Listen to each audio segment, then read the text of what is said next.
The Loftus and Palmer study consisted of 2 experiments.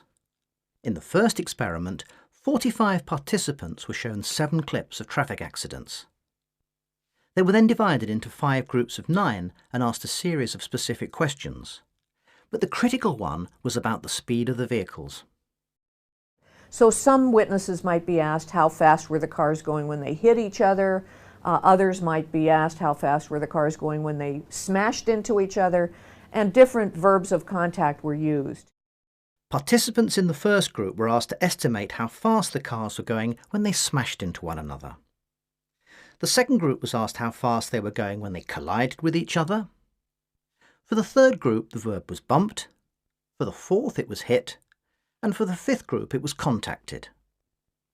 So this is an independent measures experiment. The independent variable was the verb of contact, and the dependent variable, the participant's estimation of the speed. We found that by just changing a word or two in the question, you could significantly affect the answer that somebody gave. So people, if you asked the smashed question, they told us the cars were going faster than if you asked a question with one of the other verbs like hit or contacted.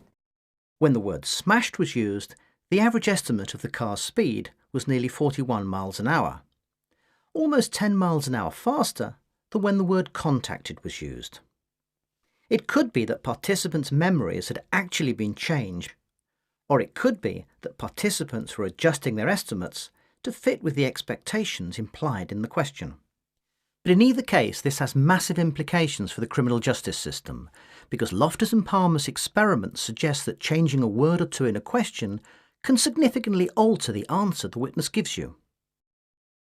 The implication of this, then, is that witnesses can be led, intentionally or unintentionally, towards remembering something in a way that the questioner wants or expects. But the Loftus and Palmer study didn't end there. But then we went on to show that those questions are important because not only is the wording of a question something that can influence the immediate answer, but it can have a long-range effect. It can affect the answer that somebody gives to a different question that you put to them later on. In this second experiment, 150 participants were shown a short clip of a car accident and were then questioned about it.